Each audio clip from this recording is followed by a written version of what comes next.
it's not culturally acceptable to go, I'm inside a multi-million-dollar business and I'm miserable and I hate it. Yeah. Because everyone goes, oh, poor you. Cry me a river. Yeah. So it is not acceptable to do that, but I'm telling people it is acceptable to do that. Yes. That there are people out there who understand exactly where you are right now, and it is allowed to say you're dissatisfied. Yeah. Because culturally it's not. Yeah. Can't come on and go, I make $1 million and I'm crying myself to sleep every night. Right. Don't clip that and take it out. That's the IG reel for the whole episode. That's the beginning bit.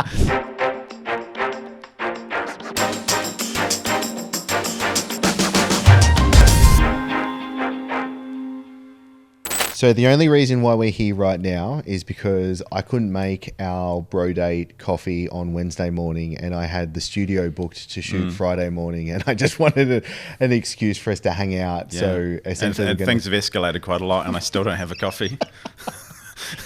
Going water, thank you. Sorry, there's not enough caffeine in this water. Before we hit record, we're talking about something that is quite salient for both of us, and something is quite prevalent in the coaching world, which is the S word that lacks the P word.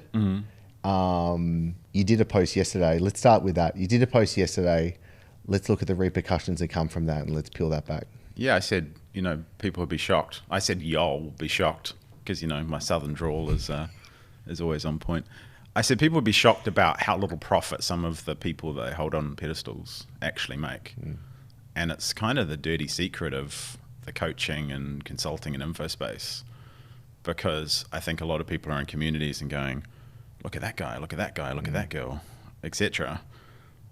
But the unspoken thing is like, how much are they taking home? And you and I are both privileged to lots of private conversations and like the transparency of people who've got to a certain level, many times in the millions. And the reality for the majority is pretty brutal, because they've scaled the team, the costs, they've scaled themselves out of some of the magic that maybe got them to $1 million. They were the face of it, and they were the engine behind it, and the thing that people invested in. And they're taking, in many cases, they're taking home less than they were when they were on their own or with, a couple of people. And it's not spoken about. And it's a reality, and it's a stark reality, because lots of people feel trapped inside high cost spaces and responsible to a group of people that they're, putting food on the table for. So if I was to try and lay out an agenda for today's session. Good luck. There is scale. Where does scaling go wrong? There is profit. Where does profit go wrong, and why people aren't thinking about that, and they keep talking to mean revenue and not what I care about and what I think you care about, as well as actually what are we putting in our back pocket at the end of the day. There is also I think a deeper reasoning why, when we peel that onion as to why those problems are happening, which I think I'll call out now from what I see, which is a case of they don't actually like their business. Yeah. Then there is, let's start with those three, because also I did an interview with Angela Lauria talking exactly about this, how she massively downscaled her business and had amazing profit with so much less complexity and so much less problems. And I was like, this is so, and a lot more fun, because she's closer to her craft. Exactly right. So when it comes to coaches wanting to scale, what do you think are the problems that are the kind of like unspoken truths? Well, firstly, the catalyst for scale is that in the coaching and consulting space, you operate with very, very high margins. So the typical story is someone's at 30K a month, and then they're like, I need to scale. And they get told that they need to hire a setter, hire a closer, hire a team, hire a coach. Then you need assistants to assist the assistants, et cetera, et cetera. And they build a 100K a month infrastructure on 30K revenue with I can expand into that. But the catalyst of that is very high margins, because of that 30K, if they're on their own, they're probably taking home 80 to 90% of it. They should be, unless they've got a very high ad costs or some of those components. So the catalyst, the first thing is the high margins give you a longer hiding time behind that, because you can still take home healthy profits along the way as you scale it. Whereas traditional businesses and other businesses that operate on single-digit percentage margins, the symptomatic raising of cost comes much earlier. So it means that people can go a lot longer supporting team, supporting cost, and supporting infrastructure, and that factor is hidden for a lot longer, and then it's much more embedded.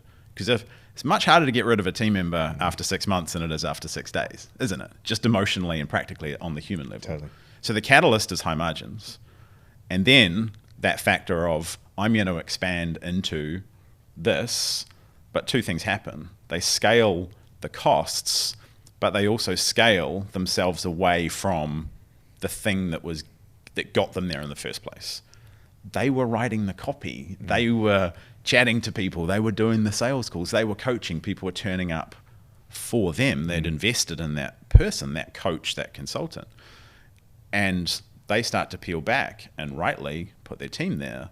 So you've got a dual factor of rising costs, but also a lag factor that pulls down, which is you've scaled yourself out of the face of the magic. So if I may, what I see as well is a case of, I think one of the root causes is they have built a business in a model that actually doesn't suit them and what they want and how they want to operate.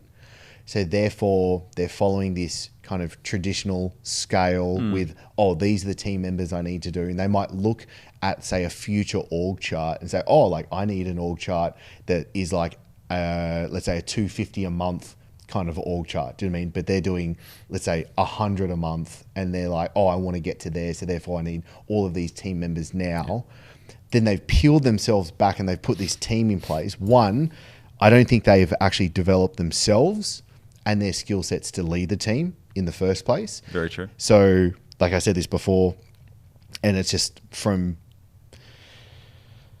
the amount of hours I've spent this year, do you know what I mean? Doing you these were calls. replaying all the conversations that happened. You're like, if I start having a tick. my heart goes out to you miserable millionaire. So the way I've worded it is, many cases, someone has B-level team with C-level systems and they're expecting an A-class result, and them not wanting to do anything as well. Yeah. Because they're kind of like, there you go, have at it. I'm off now, do you know what I mean? And now they're too far away to actually know what the problem is as well. So the team is going to be miscommunicating and misassessing what the problem is. So now the wrong things are getting done in the wrong order, and it's an absolute clusterfuck. Yeah, and so I'll tell you a story. 2018 was rocking along nicely at just over 100K a month. It was me, my sister, who was on the phone selling, who was paid extremely well, and Alex and Nydia, the assistants, have been with me for over a decade. And it's like, coach, mentors, you've got to scale, man. You've got to scale. You've got to scale the infrastructure. So across 5 months, I hired 5 people, to do content and funnels and marketing and those things. And then it was the creep of the rising costs, but then revenue was staying the same because I'd taken my hands off things. So there was no growth because I spent all the time trying to embed people in rather than looking at the market and saying, okay, how do we actually grow? As the leader, I need to decide that. But I was then working in the business, and this is someone who'd run big teams. I run teams of 22, but I took for granted the infrastructure around me that bettered those people in the business, culture, and those pieces. We had an HR department, had managers and these people, and then it was me in the business, but in the business on technical things of getting staff doing things and making sure that I wasn't undermining them. Yes, and then not on the business where I was in and on before, and after that. And then the doom loop of short-term decision-making comes in. Well, I have to grow because I want more profit because I know what good profit feels like because I know what lean looks like. And then it's like, then it infects the product. We're going to do this so we can do this over this 30-day period. And then I started launching things. And then I started tinkering. And then I started changing. And then short-term revenue spiked and then it went backwards. And I was like, so I'm making less revenue now, I've got way more costs, and I'm working twice as much. And luckily I pulled out of that, but it sent me back 2 years. That 5 or 6 month period sent me back 2 years because I had a glaring hole in my skill set, but also I was like, I did the thing that everybody told me to do and the thing that I'm supposed to do, and it didn't work. And so it knocked my confidence too, of like, am I really the leader I hold myself up to be? And, nowadays it's me and Alex, and we run lean and clients get me and Alex does the stuff that I can't do or don't want to do, technical pieces and that, and so I could learn those skill sets. I could go back to there, and there's a couple of projects I'm looking at that I will need to hire something and I will need to put infrastructure in place, but I'll do it in the right way. And I've seen that cycle for lots of people. They build the infrastructure, they build the costs, then they take their hands off the front of house stuff, they take their hands off the magic, and then they start going backwards. Or even worse, they stagnate for long enough and then they keep supporting people for 2 years. And so it's super common. And I think the skill sets that you can't see are the hardest ones to kind of admit that you kind of don't have. And the reality is that my observation in coaching and consulting, the people who are most successful are the practitioners. That they got their hands on something. They grew a personal training business. They grew a physiotherapy business. They grew a, whatever it may be. And they get the bug that we all bit us of helping other people with the knowledge that we've, hard won.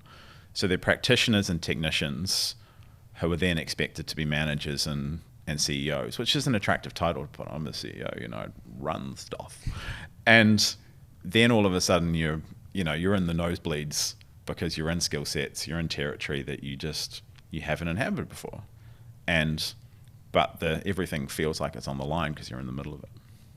What do you think is the narrative that you want it to be? Like if we were to help drive a narrative from here moving forward that's positive and actually helps coaches and consultants build the thing that they're really. Yeah, we pointed out all the problems so far. Yeah, no. But I think that's important. Because I find it interesting as well when I think about this now.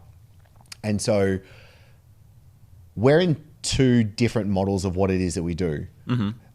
I know, knowing from the numbers of the past month, I'm at a 98% profit margin right now.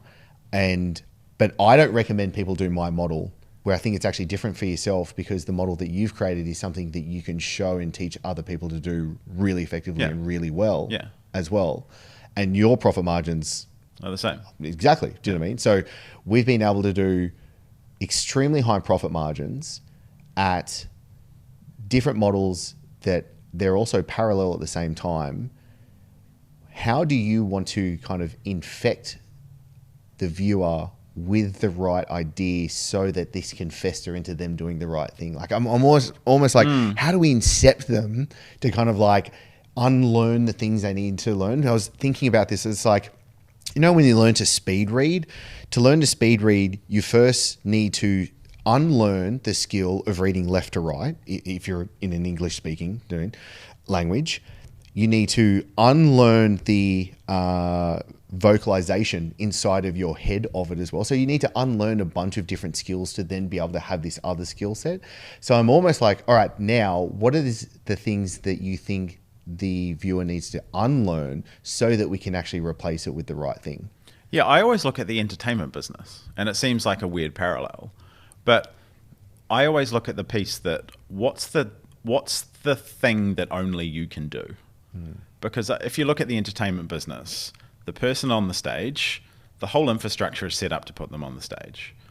And we're lucky enough to be great friends with some of the best in the world at particular stages, whether it's in their niche or in their category or just in terms of their skill sets. Few people come to mind. So I see it more as like, how does the entertainment business do it? They have infrastructure that puts the person on the stage. Because what happens is that you're on the stage of, performative internet art, right? Let's call it that. Performative internet art. And you're there on the stage and everything kind of revolves around you, but you're dancing solo at the beginning. Yep. So it's about, okay, what's the bit that only I can do? What stage do I need to be on in terms of front stage and also backstage? And then what infrastructure do I need? What infrastructure do I slowly need to build around that? You know, if you're singing solo at the beginning, maybe you need a bit of a piano in the back and a bit of guitar and strumming and start to add those things out. So it's adding around you rather than building an org chart from the bottom up with building multiple layers, which actually scale you away from the stage. And that's how I see it. You know, what's that stage that can only be you? You know, an example recently, I've helped some clients with a closing strategy where they're any leads that aren't closed by their sales team, they do a group call with people who haven't closed and make them a special offer to come into their program. And one of the clients is like, does it have to be me? And I'm like, it has to be you, because the ROI on that 45 minutes of time is huge. You know, they have 14 people show up and 7 or 8 join the program. So the ROI is in the tens of thousands of dollars. I'm like, your effective hourly rate is this and you yield this. Can I get, nope. That's the stage that you need to be on, because they're buying largely into you. They understand that there's a team to deliver these things and around it, but that's your highest yield time.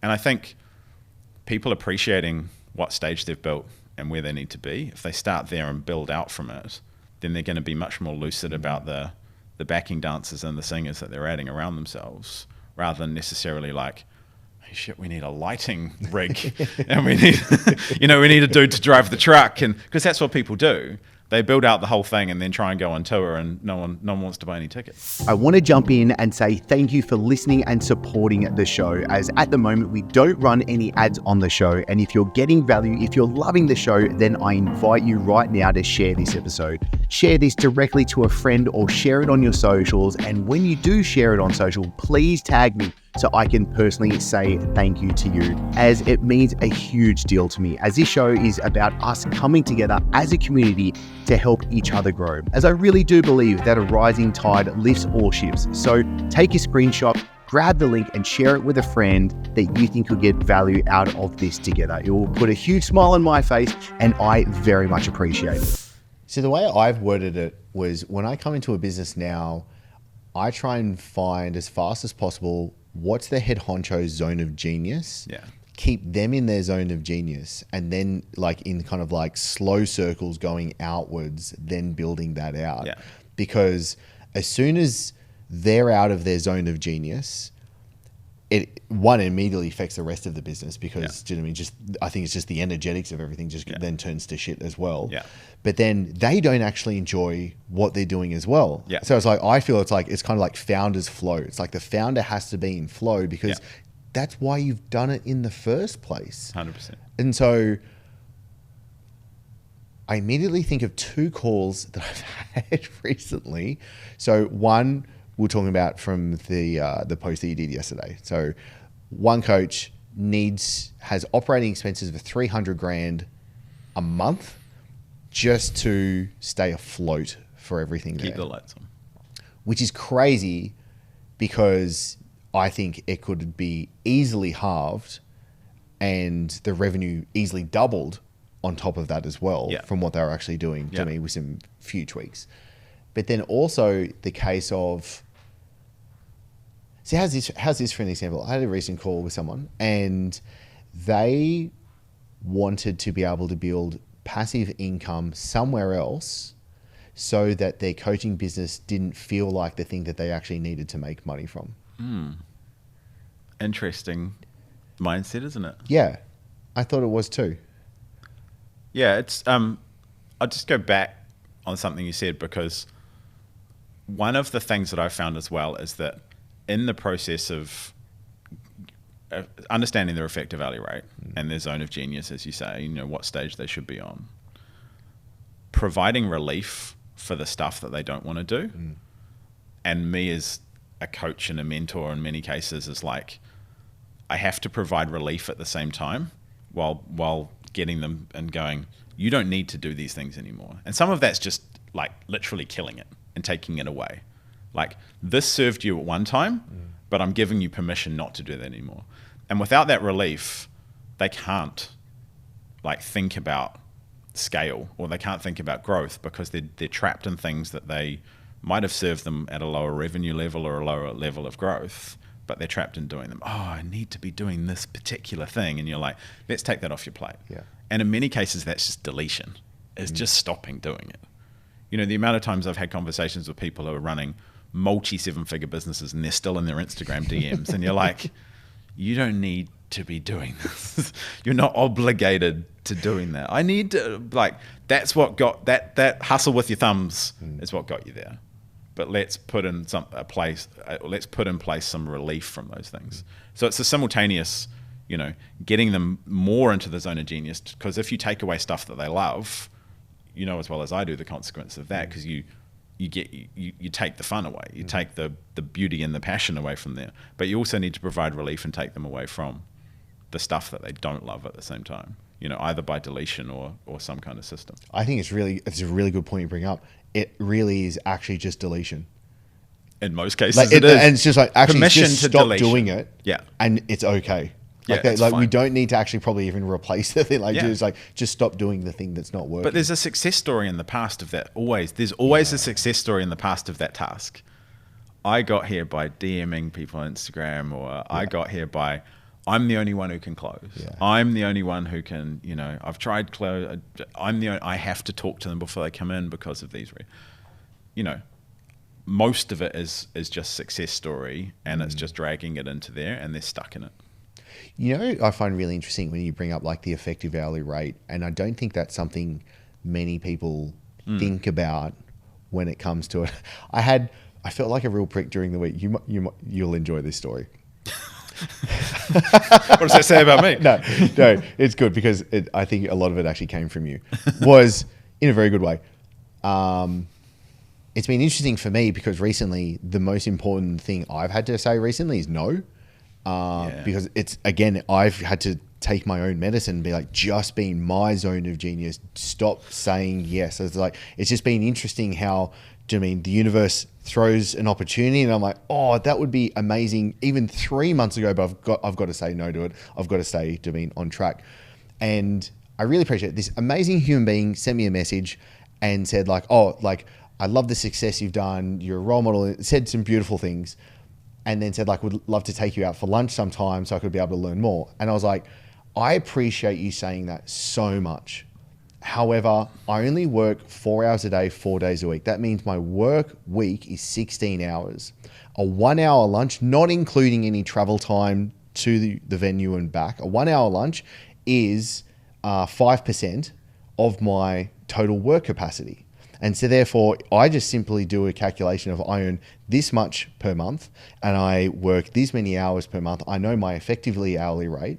And so I was like, so therefore, if you would like to, you can book in a 1 hour consult at what the effectively hourly rate is, or 3 1 hour blocks like that. And I was like, okay, I'm more than happy to do that. But I felt like a real prick saying that because I was just like, I can't do that anymore. I can't say yes. I can't open myself open to those things because one, it detracts me away from my partner's businesses now, so that now they get less of me, but also my family gets less of me as well because I only have so much bandwidth. 100%. And I think it was me teaching myself an important lesson of just staying very narrow with what it is I need to be able to do in this chapter right now, because otherwise saying yes because I could, like, even I was like, oh, like I could halve the money of what the hourly rate is. You know what I mean? Like, but I was astounded myself, like what my hourly rate is when I kind of broke it down. I was like, wow. Like, and again, I think of myself back to the personal trainer, and I thought I was like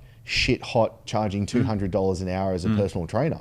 Do you know what I mean? And this is so much more than that. So how do you help someone almost like own their worth when you sit down? Like, do you know what I mean, when you work with your client and you're like going through this, what is it that you're kind of like trying to get them to believe within themselves so that they can have a better operating system moving forward? Yeah, the effective hourly rate is crucial because then they can get, for the first time, a sense of the value of their time and actually how high their relative time is. The other side of that is opportunity cost, which is what kind of you're referring to. And something that we've been talking with Dan about is like scaling energy. And scaling energy is understanding what energy you're putting in and what that zone of genius in your best work, but also the cost of you excessively putting energy in, because driven people their answer is mostly just work harder. Yeah. Right. And this is really interesting for me right now because I've had a client leave recently. And because I wouldn't breach a boundary. Yeah. And one of our pre-agreements when I come in is like, I don't do emergencies. We are building Love that stuff together, and we're planning it out, and we're doing it, and we're executing it, and we're feeding back. And I only do Zoom calls on a Tuesday and a Thursday. And that's a hard thing for me. I serve clients on those days via Zoom. Everything else is asymmetric, so they have access to me on Slack. He needed to speak to me on a day that was outside that. And I said, no. And that upset him. And he said, I don't want to work with you anymore. And I said, I understand. That's okay. Because the opportunity cost for me doing that and the creep I love that. of me not being able to have energy in different places, that will cost everybody over time. It will cost my clients who I'm committed to, it costs my family, my partner, my friends, etc. And because the cost will be on me. So there's an opportunity cost calculation of like, where are you not preserving your energy to do your best work in those particular slots that you've highly valued into that time? And the other question was, and this may be helpful for people, is I was questioned the other day why you can get Slack coaching with me. So I'll asymmetrically and just communicate. And it's Monday to Friday, and it's asymmetric, and you can't send me more than a 2-minute video. So there's rules. Yeah. There's boundaries, right? You can't send me more than a 2-minute video voice note, and I'll respond within 24 hours. And usually it's much faster than that. And someone said, why don't you use Voxer? Everybody uses Voxer. And I'm like, because that's on my phone. They're like, so what? I'm like, my phone's for listening to podcasts, WhatsApp. Only 5 people have WhatsApp notifications on. Right? You know, I preserve the things that come into my mind, the opportunity cost of me being interrupted with whatever I'm doing at that time, which is the most important thing if I've got priorities, is so high because I've seen what happens before because I was in that creep. And if I had Voxer in there, it would just be so tempting to pick my phone up and just do a quick message and be like hyper responsive. So the two things that I had to master myself before I could help other people with was the effective hourly rate and the opportunity cost. What are the things that only you can do? What are the boundaries you're setting around those things? And then sticking to them because of that saying no is the hardest thing. And this is where especially males, weirdly, interestingly, I don't know, get mixed up between nice and kind. Like clear is kind. Clear with clients, this is what we're doing, that's kind. But being hyper responsive, being always be there, that's kind of a hero complex that lots of coaches, you're like, if I don't respond, their whole business is going to crumble into dust by 5 p.m. It's like, it's delusional. But people operate that way where they're leaning into stuff so hard, and there's so much the hero of this kind of client's journey because they've been told that's how you get more clients because you have the case study and things, that they breach everybody's boundary, they're not clear, and the opportunity cost of them doing that, you see it permeate through their physical realm, their emotional, their spiritual, you know, and often they're relational. You know, you see that a lot where like, you're working too much, where are you? And even when you're here, you're not here because Vox is pinging away. Ola, I want to say a big thank you, muchas gracias, for listening to the show. Now, really quickly, this show is growing and it's all thanks to the ratings and reviews. So really quickly, I want to ask if you have not left a review for the show on Apple Podcasts or Spotify or wherever else that you listen, take the 30 seconds, please click on over, leave a review, as I really want to hear from you. And I want to know what is the best thing so I can cover in future episodes, what guests to bring in, what questions can I answer for you, what is it that you're getting out of being a part of this show as well. And I just want to say thank you so much for being a part of this show's success. Thank you so much for clicking over, leaving a review. Now let's get back to the episode. 3 things come up to me when you say that, which I really love. One is when you fall into the trap, because I've done this before, when you fall into the trap of being hyper responsive, you then teach the other person that that's okay for that in the relationship. So then the boundaries get blown up. But then you've now taught them to have an expectation that now you're going to reply really quickly as well. Yeah. So that was shocking.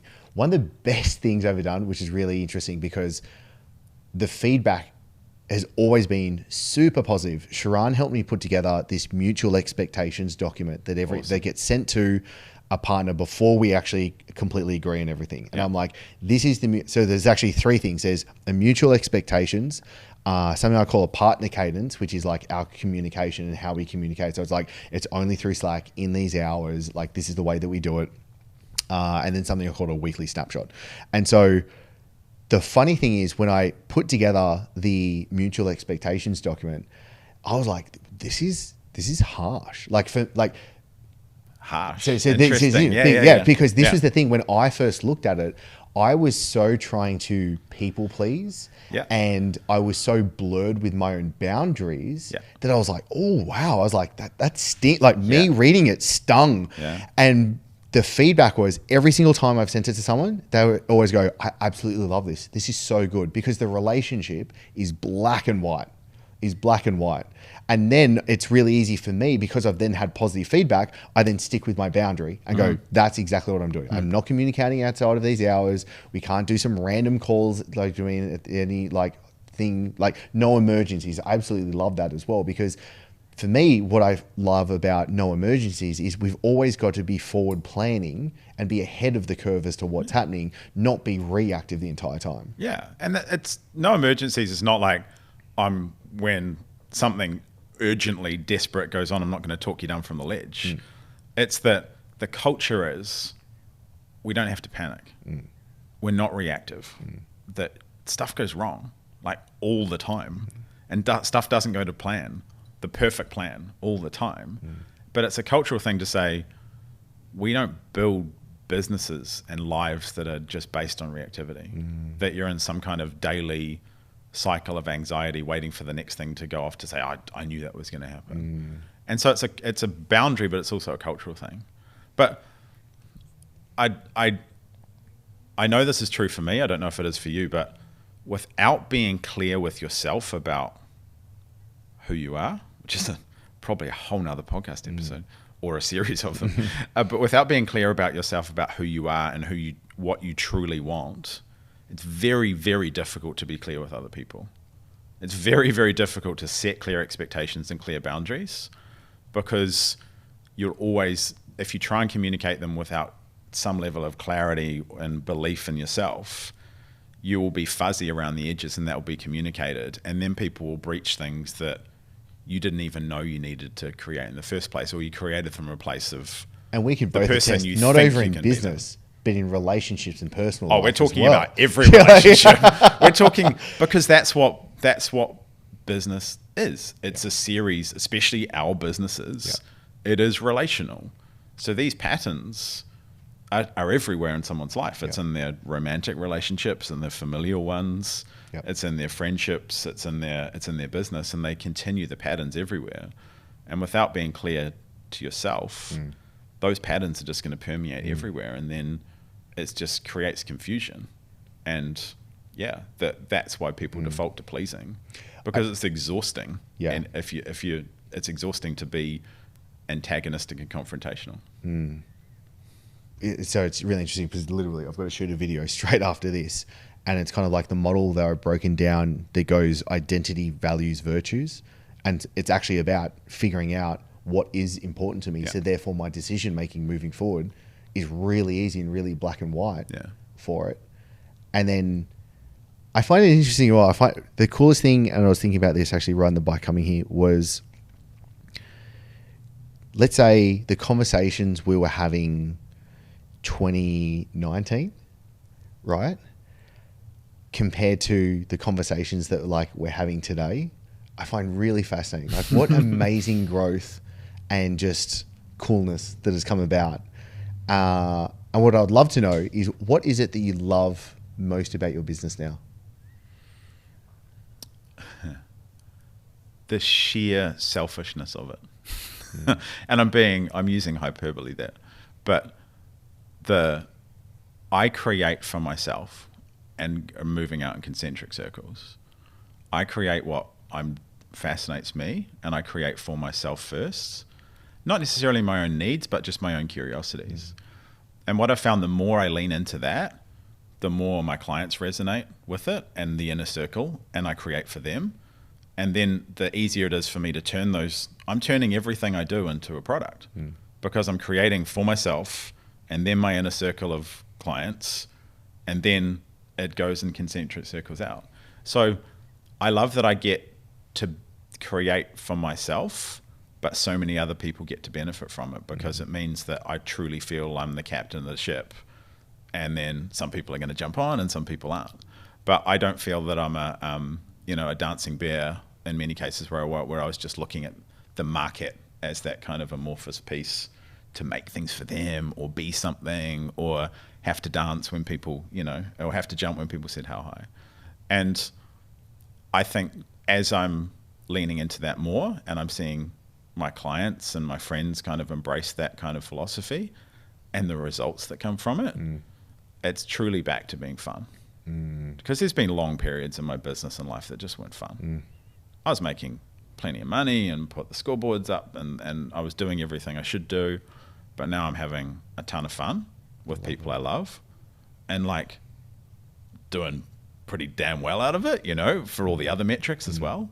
So it's back to making for myself, and and all the good things that come. And I want to be a model for that. I want to say that that's available to everyone, because it is. Because so many people have skills that if they just leant into them, they could make those skills into something, and then just have a tribe of people around them. I love that so much. It's why I wanted to ask that question, because I find it brings me so much joy seeing you being so much joy, having created what it is. Like I get a lot of like, oh fuck, that's amazing. Like I just love it. I've loved watching this evolution and it coming about, and I think it's going to really impact so many to be able to do that. And I really think it's sowing a seed for so many more. It's like, I think you're giving permission to others to be able to do that as well. Yeah. And I think that's the coolest part of it, because it's really the case of, or the way that I see this now actually, so I was reflecting upon myself, was it's so interesting how many conversations have you had with other coaches and consultants, and purely they've chosen their market or their model because that was the way they were supposed to make more money, right? It's the primary driver. Exactly. Yeah. But what I find interesting, when you flip the algorithm around and you look at it as in, when I'm actually doing the right thing and I'm aligned with myself, money's the side effect. It just flows through you. It's incredible. It just flows through you. It just can't stop coming. Yeah. Yeah. I think you deserve, and I ain't blowing smoke here either, you deserve a ton of credit for the journey out, like selling a business and not being the head person and the head honcho is difficult. I've seen a ton of friends do it, and I've seen a ton of friends leave senior positions. Like when the CEO bit's crossed off the business card, you can have an existential crisis. And I know the best thing I've ever done. I appreciate that, but I know there's been tough bits through that period where you go from being the center of things to being a dude in a room with a MacBook and going, my H what do I do today? Either. Bank account's looking healthy, and calendar's kind of empty, and who the hell am I? So that existential crisis, like lots of people don't navigate that at all. They dive back into stuff. They get dragged back into things. They do abortive kind of their starts. And it's not been easy for you, but you've navigated to a place now where you're in the zone of genius, and you're working with people who need that in a way that suits everybody, because the upside's shared, and it's beautiful to watch. Thank you. I really appreciate that. It's been interesting to me because like I'll do calls with partners Tuesdays, Wednesdays, and Tuesdays, Thursdays way better. Dan would argue Tuesday, Friday, but we're not going to win that. We'll have to have a debate with the three of us. Tuesdays are the daddy day. Clearly is. It's been a case of, I found it so interesting that I could do, it's typically between 8 a.m. to midday. So I'll do like 4 hours back to back. And I find it interesting, because I'll go from like multiple different businesses, but I'll do like, say in one business, I could be on a marketing meeting, and then I'm doing a sales meeting 20 minutes later. And then I'm talking to like the head honcho and COO 20 minutes later after that. And then suddenly I change gears and I'm talking to someone different. Like there's a lot of shifting that can happen, but at the end of it, I'm so energized. Like I'll walk out and I'm like, I feel really good. And I don't remember feeling that like before. And I think that was one of the, I'm actually doing the right thing. Yeah. Like, Yeah. shit, who would have known I actually Yeah. did the right thing, because I feel good at the end of it, not getting off 4 hours worth of meetings and being like, stick a fork in my eye. That's so interesting. And it's so fascinating in terms of like when you have the human resonance on the other side of like what you're doing and you're in your zone, that state switching, that task switching is so, I find the same thing. I did 5 calls yesterday back to back. One of them was with a dude who frankly needs to make some money now. Like today. Yeah. And that's what we focused on. And then the next call was with the CEO of a $35 million business. And that's a different Conversation. long-term conversation, strategic. But again, I find the state switching so easy because they're my people.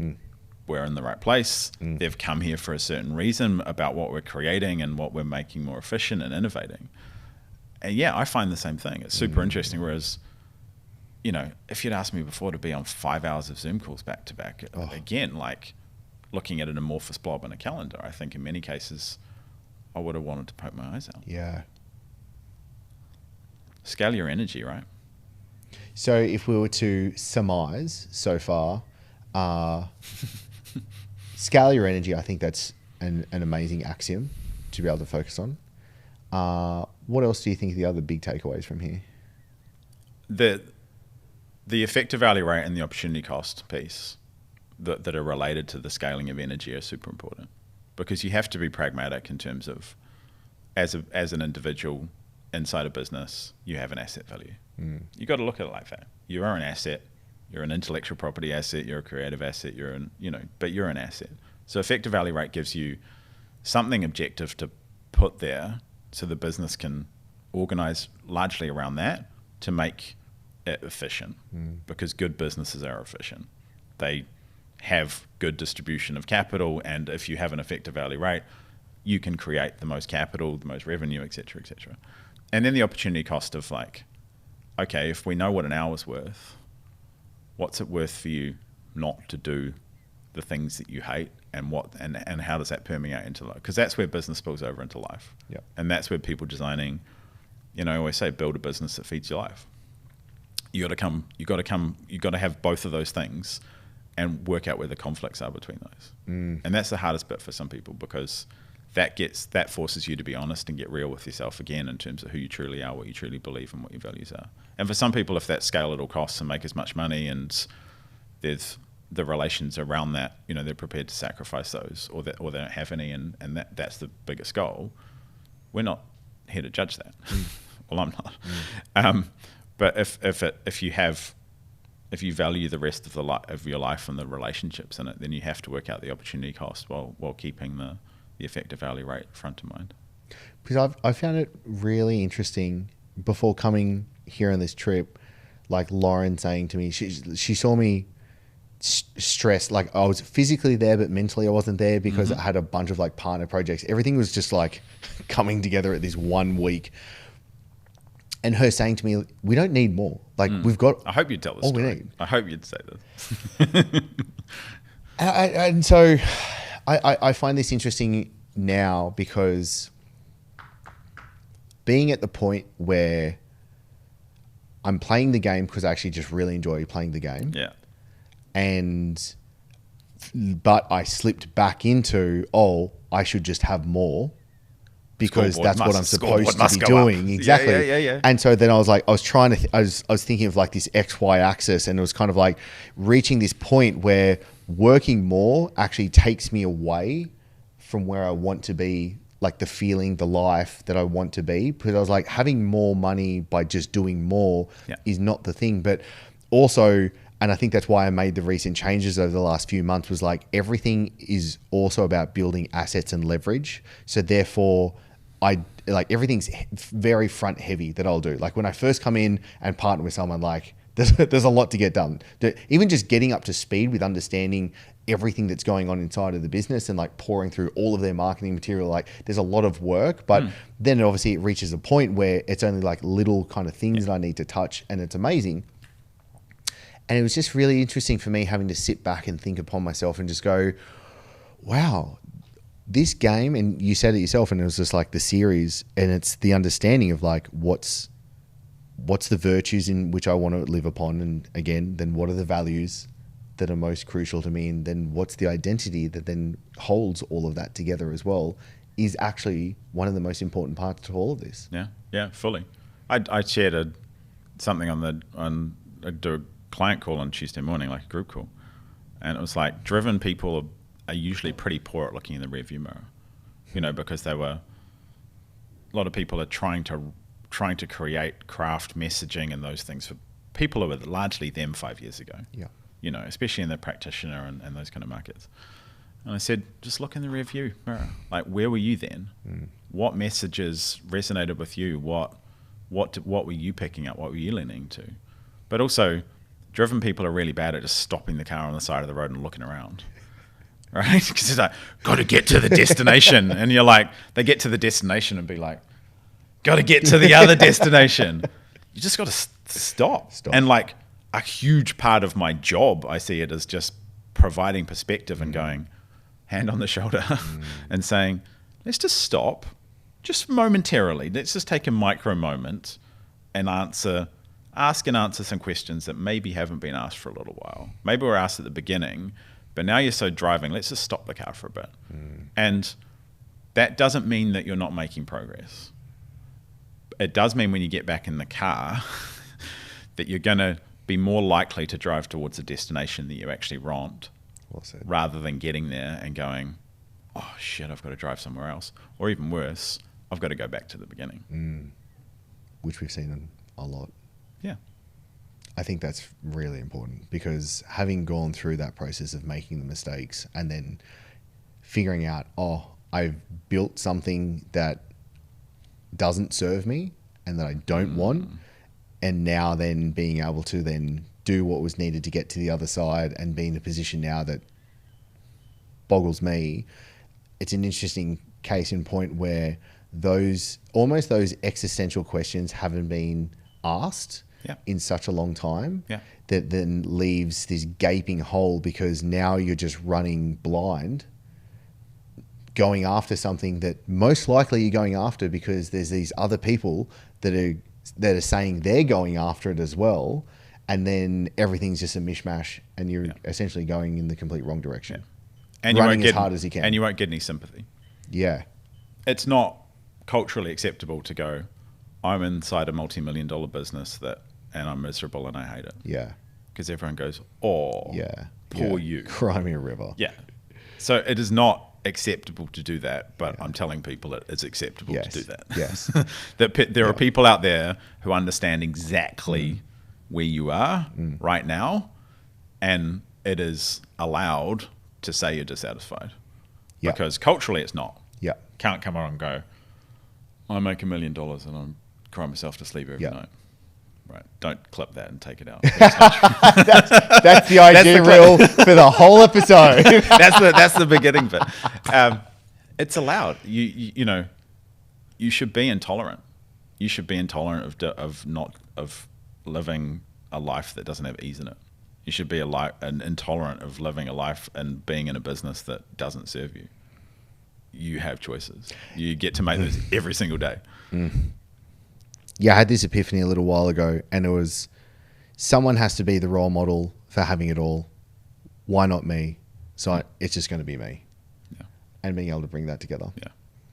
Because I find it, so many people are making compromises where they should not be making compromises for, and they're not allowing themselves to do that icky kind of feeling of actually making your own decision.